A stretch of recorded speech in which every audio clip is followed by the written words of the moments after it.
Blah.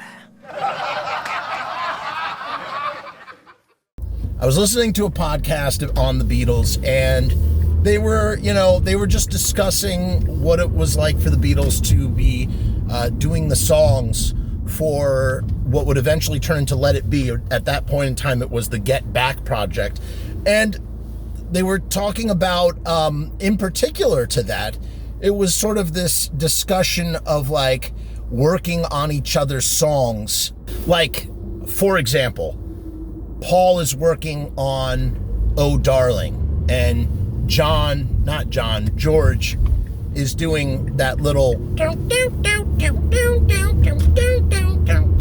I think that's George. Correct me if I'm wrong if it's not. And just this sort of idea of like how there's like a few different levels. Okay, so there's like a few different levels of creativity when you're in a band. And it's like there's the act of writing and coming up with like either a song, a lyric, a melody, a riff, a framework for a song for which you will be considered the author of said song. It will be your song. And within the Beatles hierarchy, there was a partnership of Lennon and McCartney that we all famously know. And then you had George Harrison, and then on the rare Blue Moon occasion, you had a Ringo Starr composition twice in the Beatles canon. Whenever it was a Lennon and McCartney song, it might have been all four of them working on the song. It might have just been John Lennon. It might have just been Paul McCartney. It might have just been John and Paul. It might have been John and George. It might have been Paul and George in some varying degree, but that song would eventually be known as a Lennon-McCartney composition. And in the same way, a Harrison song, even if it was just Harrison as the sole composer, would probably have a lot of Paul McCartney DNA. Case in point, when you look at later George Harrison songs, like particularly like Something and Here Comes the Sun, and you listen to Paul McCartney's bass work, that's Paul is sort of, he's never repeating himself. You know, the bass is supposed to be the rhythm, but he's sort of subversively, I've said this before, all you gotta do, just listen to the isolated bass on any of those later songs. He's writing a song underneath the song. He's sort of adding his own element that is so original and unique that makes that song elevated and better. And that doesn't take away from the author of the song, the authorship of the song, but what it makes it interesting is that there's two levels. I'm doing a terrible job of trying to explain that within the Beatles, particularly as my example, there are two different types of creativity. There is the creativity of coming up with the song or the song idea, and then there is like the wall bouncing. And this is invocative of all creative collaboration, where maybe you didn't come up with the idea, but you came up with something in response to the idea, which in fact might be just as important, if not more important, than the song idea itself. So while maybe you come up with the song idea, it's the bouncing off the wall of somebody else that elevates it to another level. This is what, I mean, Lennon and McCartney is full of this sort of collaboration. But even outside of Lennon and McCartney, when you bring George Harrison into it, I mean, George Harrison is most likely responsible for a lot of what makes some of those Lennon and McCartney songs so brilliant, okay? You can't just give it all to Lennon and McCartney. So basically what I'm trying to get at is that it wasn't so much of just coming up with the idea in a vacuum and it was brilliant right off the bat. It was coming up with the idea and then bringing it before the group chemistry to transform that idea into something even more elevated than it already was. So it's like this extra element that's needed. And that is what is so notably missing in the entire Beatles solo canon. Straight up. You know, for years these guys were putting out album after album after album, And for the most part, a lot of it, they're all clunkers, man. It's all just, if you're a diehard Beatle aficionado, you're going to disagree and be like, no way. This is great, this is great, this is great. People love McCartney, people love Ram. I mean, those are okay albums. When I think about the true solo Beatle masterpieces, I think about John Lennon's unfiltered, unbridled genius in the Plastic Ono Band record. It is absolutely perfect. It's a perfect friggin' record.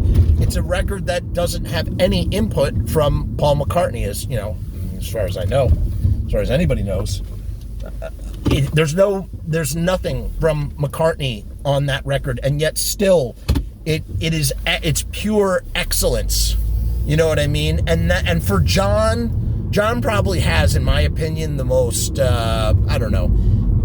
He has a strong body of solo work, but of course, like with the other Beatles too, like with George Harrison and Paul McCartney, I'm not going to even include Ringo in this conversation for a lot of reasons. We love Ringo. We've talked about how brilliant Ringo is. We're not going to include him in this conversation for a second, but it's in every case, it's diminishing returns. And for McCartney particularly, whose career is so prolific and still enduring and still going, he's still making new music.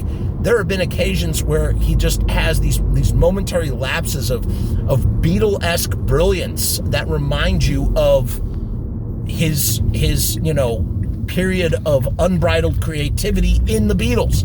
Case in point, the title track off of New from 2013 it's some of the most Beatle-tastic. It's so wonderfully pop McCartney. It's just perfect, man. It's a perfect track, man. You could put that track toe-to-toe with any Beatles track. You almost would think that those Beatles were on the track themselves in some way, shape, or form. So that's a case in point there. But more than not, the Beatles solo records diminishing returns. And I think that's in part due to the fact that there is a lack of chemistry. There is a lack of bouncing board that they had when they were in the Beatles. There's a lack of, and that includes George Martin too, by the way. That includes George Martin. The Beatles, to make the Beatles work, there was this perfect alignment of environmental and creative factors that allowed the Beatles to be the Beatles. And it got to a point where, like, even McCartney, I'd say McCartney in particular, because John Lennon started to burn out towards the end. Even though he was still coming up with brilliant stuff, he was burning out. McCartney was so on fire in the year of 1969. He's writing songs like Come and Get It or Goodbye, and he's giving them away. He has so many good songs coming out of him, and it doesn't require, like, he's in perfect creative harmony with or without the Beatles at that point in time. And once the Beatles break up, he lost it. He loses it. But you can even hear it on Let It Be tracks. There were Let It Be tracks that they were recording. Harrison, McCartney, and Starr were all still recording without John. Like, I Me Mine doesn't have any John Lennon on it. You know what I'm saying?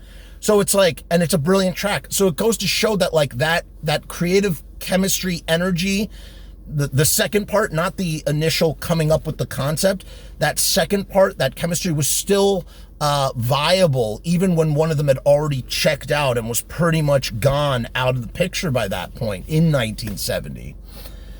So what makes the Beatles so brilliant is not just the song ideas, it's the bouncing board of those song ideas. It is taking the initial idea and then putting it into the cipher of whatever you want to call it, of writing, of just working it over, bouncing it off of Harrison, bouncing it off of John, bouncing it off of McCartney, bouncing it off of Ringo, bouncing it off of George Martin, in a way that then sends it back twice as potent, like hits this wall, and the speed increases, and speed somehow equals brilliance.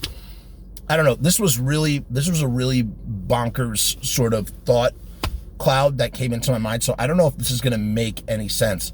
I might try and redo this video, but that's basically what I'm trying to synthesize here, is that it's not what differentiates the Beatles solo body of work from the Beatles body of work is the fact that they lost that chemistry, and without that chemistry, the Beatles themselves are lesser than their combined whole.